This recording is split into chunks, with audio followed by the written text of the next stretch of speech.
Mesdames et messieurs, bonsoir. Éradiquer l'esclavage moderne et la traite des êtres humains d'ici 2020. Voilà l'objectif de l'accord inédit signé hier entre le Vatican, l'archevêque de Canterbury et le grand imam d'Al-Azhar, la plus haute instance de l'islam sunnite. Un sujet grave pour une entente exceptionnelle entre les trois confessions.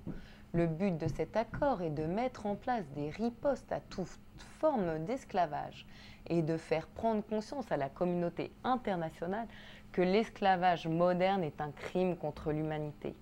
Pour Monseigneur Sorondo, chancelier de l'Académie pontificale des sciences, le trafic humain est bien une affaire de criminalité.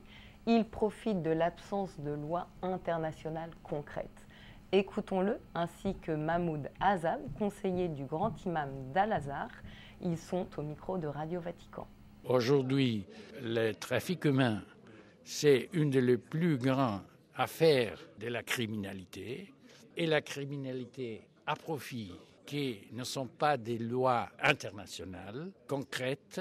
Alors, nous devons avoir une réaction globale. Et la première question, c'est dire que ça convaincre la population que ça, c'est un crime contre l'humanité. Pour les chrétiens, faire un jour de prière et faire des jeûnes, un fort commun de prière, comme a fait les papes pour éviter la guerre de Syrie. Une de la finalité, c'est que les J20 et les J8 prennent conscience du problème et parlent de ça. On est contre le dialogue pour le dialogue, parler pour parler. On doit traiter des vrais problèmes ensemble et essayer de suivre la réalisation des fruits de notre dialogue. Sinon, c'est une perte de temps. Qu'on définisse ensemble l'extrémisme pour lutter ensemble contre l'extrémisme.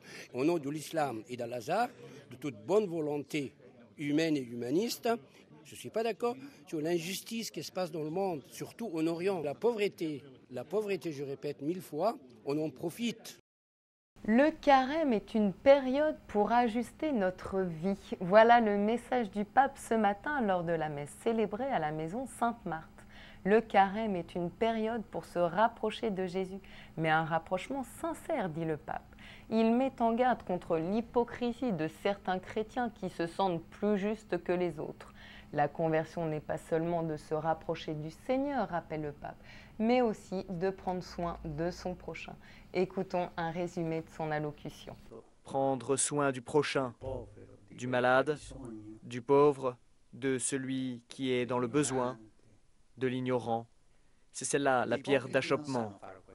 Les hypocrites ne savent pas faire cela, ils ne peuvent pas, parce qu'ils sont tellement pleins d'eux-mêmes qu'ils sont aveugles pour regarder les autres. Quand l'un d'eux chemine un peu et s'approche du Seigneur, la lumière du Seigneur lui fait voir ces choses et il va aider ses frères. C'est cela le signe de la conversion. Ce n'est pas la conversion complète, la conversion et la rencontre avec Jésus-Christ, mais le signe que nous sommes avec Jésus-Christ est celui-ci.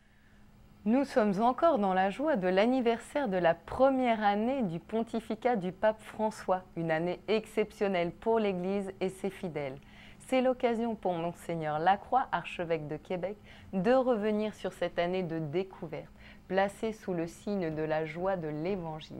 Il est interviewé par KTO. Déjà 1 an que le pape François a été élu comme souverain pontife, évêque de Rome.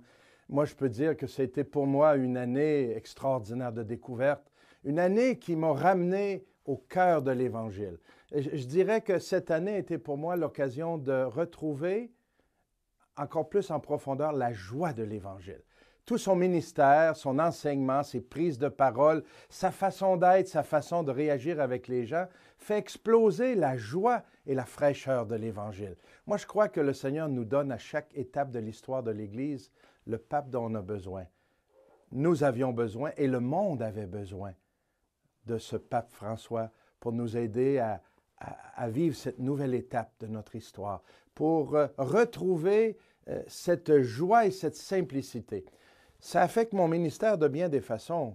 Le regarder vivre dans la simplicité, dans l'accueil de toute personne, dans un message toujours vrai, fidèle à l'enseignement de l'Église, mais toujours ouvert, qui prend les gens là où ils sont pour les aider à aller plus loin, nous invite, nous, comme pasteurs, moi comme évêque, comme cardinal, mais aussi tous les autres pasteurs et tous les fidèles, les catéchètes, à avoir un discours aussi qui invite tout le monde à être en marche.